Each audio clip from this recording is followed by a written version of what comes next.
I believe that this nation should commit itself to achieving the goal before this decade is out of landing a man on the moon and returning him safely to the earth.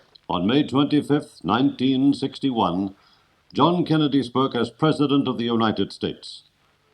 July 25th, 1969, the President was Richard Nixon. I was thinking, as you know, as you came down, and we knew it was a success, and it had only been 8 days, just a week, a long week, that this is the greatest week in the history of the world since the creation. Between those two speeches, the United States learned how to send a man to the moon. It took 8 years and 2 months. It took that long to devise the means to send men to the moon and bring them back after a flight of 8 days, and have them do it with such precision that after that journey they were a mere 44 seconds ahead of schedule. It cost the United States the lives of 3 earlier astronauts incinerated in a launch pad accident. It cost them $24,000 million, enough to drive an expressway 6 lanes wide straight across Australia, enough to build about 2.5 million homes. 60 seconds, I'm counting. This is the last minute before blastoff. Minus 1 minute and counting. Apollo was indeed the most expensive exploration that man has ever made. It was said by some that most of the tasks that men could perform on the moon could be done just as easily by machines. But man has yet to vacate his right to see for himself and do for himself. And so 3 men, Neil Armstrong, Michael Collins, and Edward Aldrin, known as Buzz, were chosen. Chosen for the most incredible journey, the loneliest journey that man has yet contrived. We just passed the 25-second mark in the count. 20 seconds, all aspects, we are still go at this time. T-minus 15, 14, 13. Apollo 11 was a mighty beast. Sitting on the launch pad, it weighed nearly 6.5 million pounds. It was 36 stories high. 2.5 hours before blastoff, Armstrong, Aldrin, and Collins entered a lift in the gantry beside Apollo, took it to the top, and settled in. The final checks began. It was a hot morning in Florida.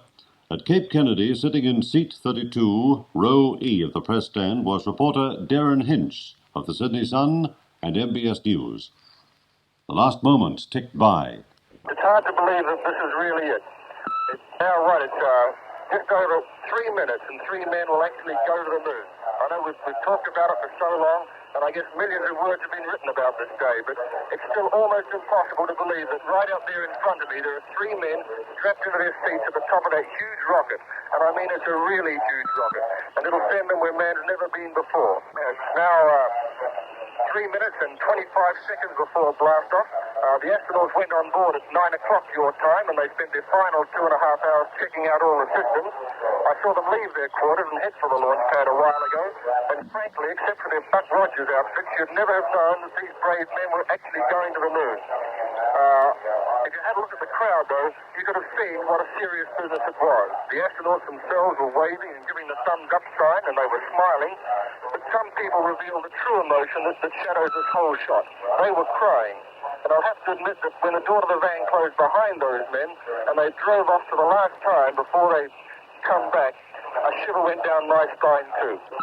I've been here since around midnight. We had to come out that early because it was the traffic is so bad that you couldn't have got out here otherwise, and we were scared we'd miss the whole shot.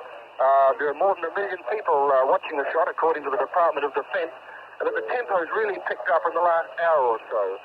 It gets you right in the pit of the stomach now. It really does. You can feel it. The people now are lining up. Even all the journalists, even journalists who've seen a heck of a lot of big stories. Nothing can beat this one. And I doubt that there's a person who could be cynical enough to say that it's just another rocket. It really is the big one.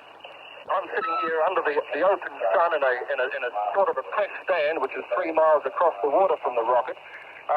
And the sun's really beating down on us. I guess it's close to 100 degrees now. In fact, it's so hot I can hardly hold the telephone receiver. And you've got 3,500 very sweaty journalists down here at the moment, I can tell you. 1 minute and 1 second. We're going into the final countdown on man's flight to the moon. And it's just absolutely incredible here. The rocket is just raring to go. It's 50 seconds now until man takes off on this flight, and frankly, I just can hardly describe to you the excitement and the tension and the feeling of youth and bullshit.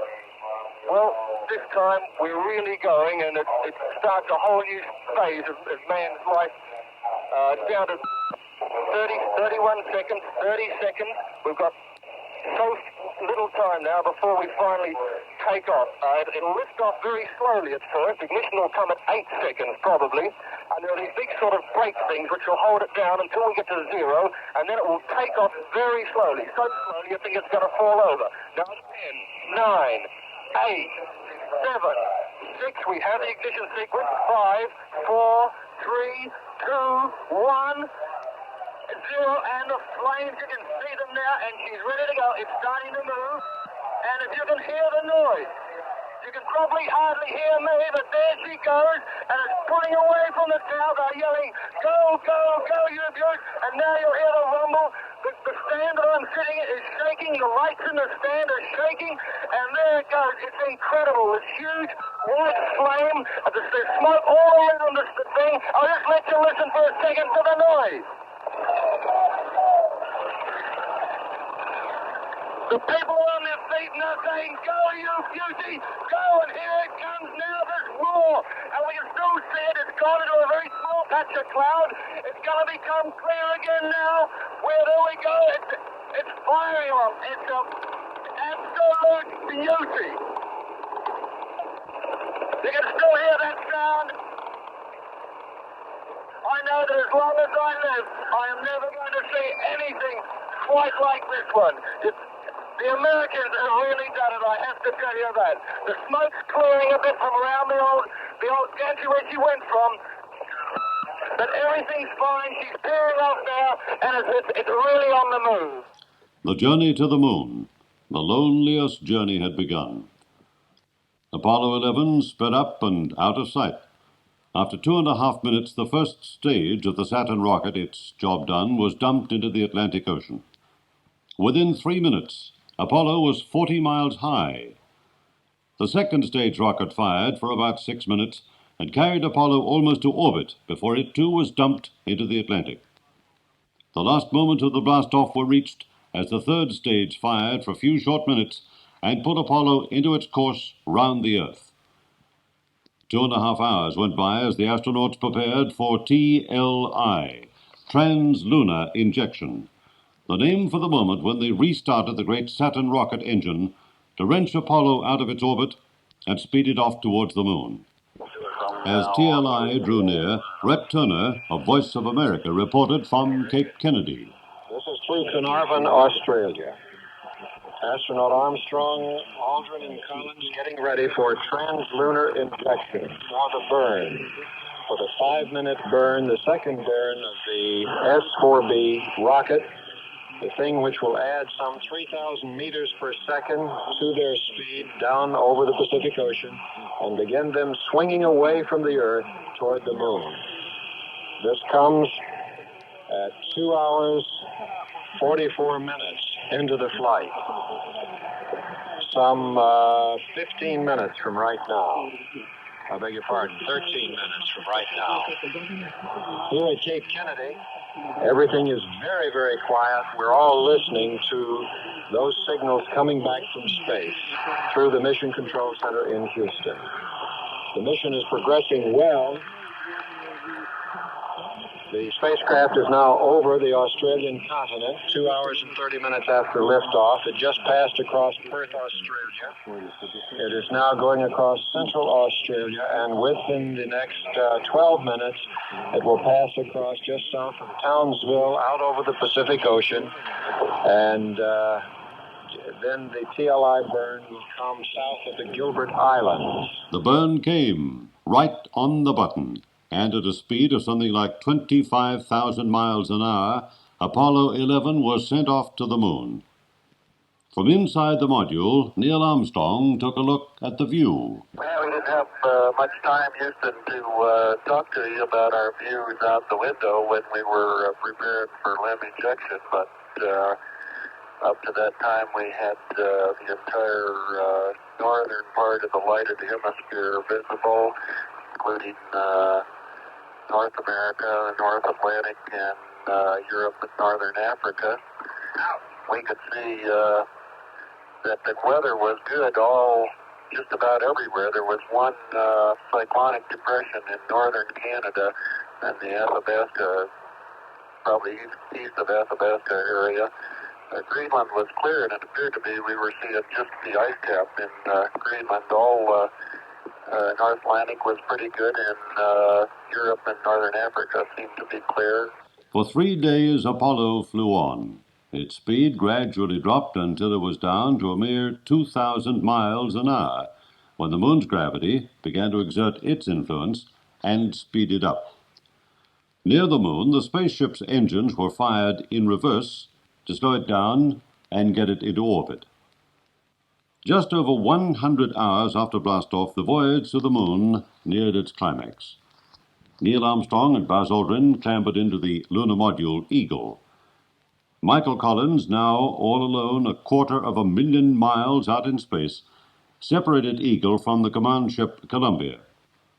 They orbited the moon together while final checks were made. Then early on the morning of Monday, July 21st, Eagle fired its tiny engines for PDI, Powered Descent Insertion, that last phase of the landing.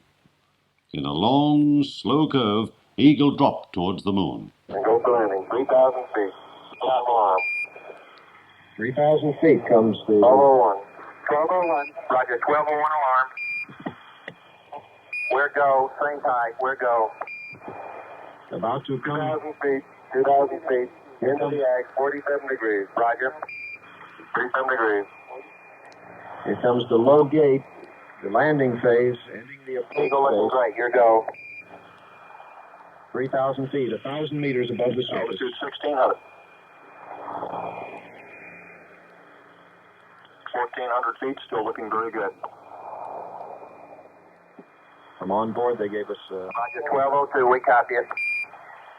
35 degrees. 35 degrees, 750, coming down to 23. They can now see the landing 700 feet, site. 21 down, 33 degrees. 700 feet. 100 feet, down to 19. About 150 meters. 540 feet, down to 30, down to 15. 150 meters above the surface. The rate of descent, landing mode. And 400 feet, down at 9. 400 feet down at Stay 9. forward. You're hearing all of them? 150 feet, down at 4. 250 feet. 36 down. That's all been reporting status. They're pegged on horizontal velocity. 300 feet down, 3.5. 27 forward. 100 meters above the lunar surface. 1.5 down. About another minute until touchdown. 70.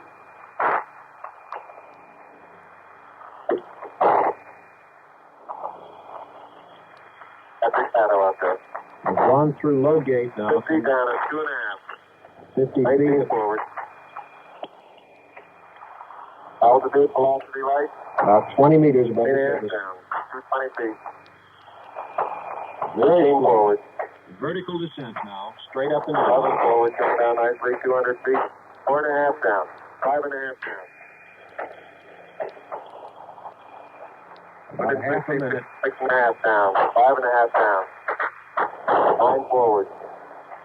Armstrong descending very, very slowly. 20 feet. Vertical descent at this point. 100 feet. 3.5 down. 9 forward. 5%. Another reading says 100 Right. feet. 75 feet. That's looking good. Down a half. It's about 25 meters from the surface. Beg your pardon. 60 seconds. Lights on. That's Buzz Aldrin. Down 2.5. Forward. Forward. 30 feet down 2.5. Picking up some dust. Picking up some dust. 30 feet, 2.5 down. 10 meters. Shadow. 4 forward. More forward, just into the right a little. Right. Down a half. Moving to the right a little. Forward, just. Right.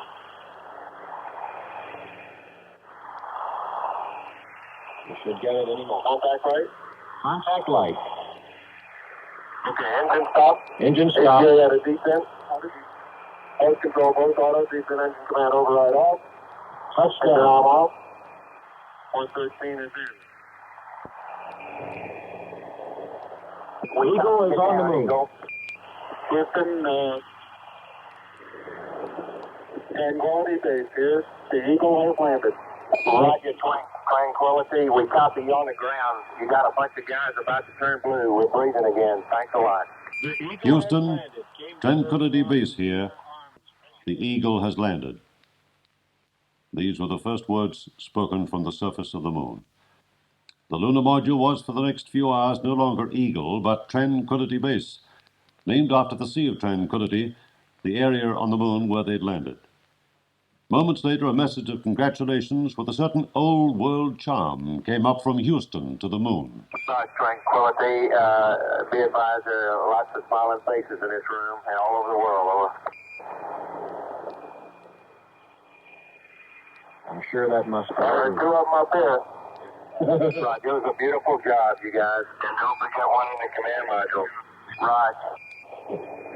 Two smiling faces up here. And Mike Collins pipes in, and don't forget one in the command module. Michael Collins, now alone, listened in as from inside the module, his partners looked out the windows and told men on Earth what the moon looked like to men from Earth. Houston, that may have seemed like a very long final phase. The auto targeting was taking us right into a football field-sized crater with a large number of big boulders and rocks for about 1 or 2 crater diameters around it. And it required us down in T-66 and flying manually over the rock field to find a reasonably good area. Roger, we copy. It was beautiful from here. Tranquility, over. I don't know into the details of what's around here, but it looks like a collection of just about every variety of shape, angularity, granularity, every variety of rock you could find. The color is varies pretty much depending on how you're looking relative to the zero phase point. There doesn't appear to be too much of a general color at all. However, it looks as though some of the rocks and boulders, of which there are quite a few in the near area, looks as though they're going to have some interesting colors to them. Later, Neil Armstrong took another look from his window, this time at the heavens. On the surface, we could not see any stars out the window, but out my overhead hatch, I'm looking at the Earth. It's big and bright, beautiful. I was going to give a try at seeing some stars through the optics. Looking at the Earth out the overhead window. We understand. Must be a beautiful sight, over. The plan for the time on the moon was very clearly set out. Armstrong and Aldrin were to spend the first 2 hours checking Eagle's equipment. Then they had 35 minutes in which to eat. This was to be followed by 4 hours of rest, another hour for a meal, and a final 2 hours of preparation for the walk on the moon. That 4 hours of rest had been the subject of speculation and question for weeks. How could anyone, even men ice cool as these two, sit in the module for 4 hours when they were so close to their target? Extravehicular activity, it was called, EVA, the walk on the moon. When Neil Armstrong called Houston and asked if he could move EVA forward, the request was obviously expected. Houston, Tranquility. So, Tranquility, over. Roger. Our recommendation at this point is planning an EVA with your concurrence starting at about 8 o'clock this evening Houston time. That is about 3 hours from now. Stand by. There's the request for an early EVA, for an early exit to the surface. Tranquility Base, Houston, we thought about it. We will support it. We're go at that time, over. That means that the step out onto the surface of the moon will come earlier than planned. You guys are getting prime time TV there. I hope that little TV's at work, but we'll see. Instead of Tranquility Base, Houston, well, your 8 o'clock Houston time reference to opening the hatch or starting the prep for EVA at that time, over. At the hatch will be. That's what we thought. Thank you much. That might be a little later than that, but in other words, start the prep in about an hour or so. Columbia, copy now, 49. Stand by, Columbia. Tranquility Base, Houston, that's fine. We're ready to support you anytime, Neil, over. Stand by, Columbia. Wait your turn. Just like a taxi radio operator telling one of his cabs to hold on. So much earlier than scheduled, Armstrong and Aldrin began the long preparation for their moonwalk. With them on the module was a piece of equipment called the Mesa, modularized equipment storage assembly. A kind of box which carried a TV camera, a scoop for collecting rocks and loose surface material, hammers and tongs, a stereo camera, and 2 aluminium boxes which were to hold the rocks they picked up. These boxes were made of pieces of solid aluminium bored out. To make the sheets of aluminium soldered together would have made them too heavy because of the weight of the solder. Neil Armstrong and Buzz Aldrin completed their checking. 39-year-old Armstrong was about to become the first man to set foot on the moon. Shortly before 1 o'clock on the afternoon of Monday, July 21st, Eastern Australian time, Armstrong opened the hatch of the lunar module. Slowly he eased himself down the short ladder, which he had lowered to the surface. The world listened and watched as his partner Buzz Aldrin directed him. Okay, could you pull the door open a little more? Buzz says everything's right here. Neil says, okay, could you hold the door open just a little more? Did you get the Mesa now? I'm going to pull it now. Here goes the Mesa. He's going to pull the lanyard. And when he does this, the television camera should pop open. The Mesa came down, all right. And within minutes or within seconds, we copy, and we're standing by for your TV. We'll see if the television comes in, and hopefully the rest of you in the world may see this with us. Neil Armstrong standing on the porch, the platform of the lunar module. This TV camera. This Neil, radio check. Neil, this is Houston, loud and clear. Break. Buzz, this is Houston, radio check and verify TV circuit breaker in. Verify. TV circuit breaker's in. Buzz saying he's got the TV circuit breaker. Turning on the camera. Roger. Here we go. Now we can see a picture on from the TV. Picture of the TV. You got a good picture, huh? There's a great deal of contrast in it, and currently it's upside down on our monitor, but we can make out a fair amount of detail. Here's the first live pictures from the surface of the moon. We can see some movement there. Okay, when you verify the position, the opening I ought to have on the camera. It's upside down. They've had to turn it around. They've had to reverse the picture. Neil has stepped down. He's now down on the foot pad. Armstrong's foot is on the foot pad. Okay, Neil, we can see you coming down the ladder now. It's very dark.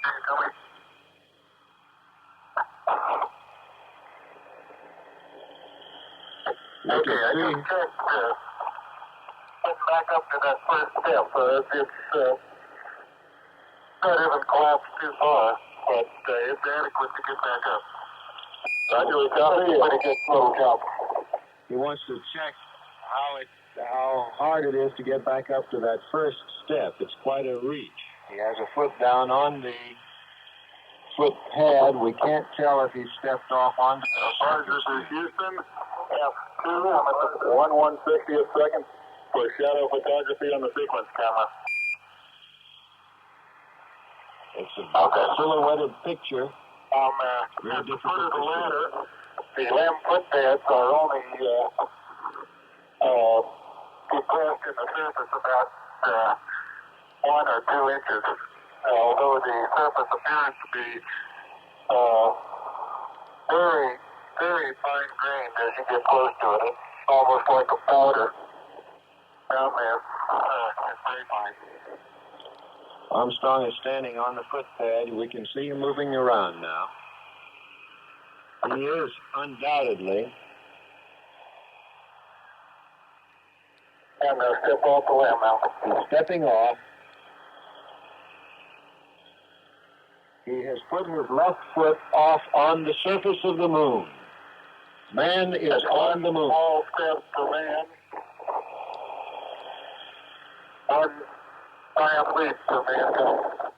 One small step for man, one giant leap for mankind. With a definite note of urgency in his voice this time, Neil Armstrong reported to Earth on his sensations. Surface is fine and powdery. I can pick it up loosely with my toe.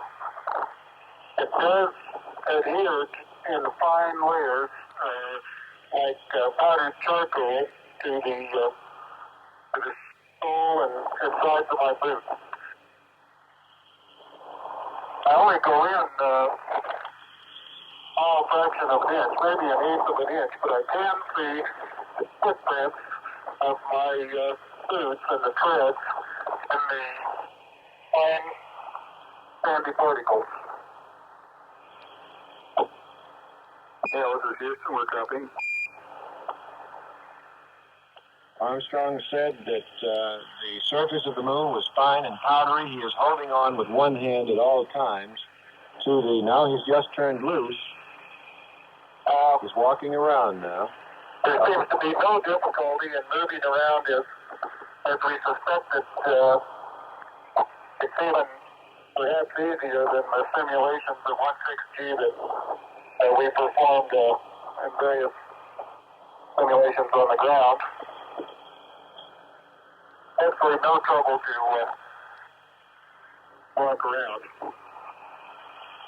We can easily see him moving around right near the footpad and the ladder. He's staying just within a few meters. This engine did not leave a crater of any size. It's about 1 foot clearance on the ground. We're essentially on a very level place here. I can see some evidence of rays emanating from the decent engine, but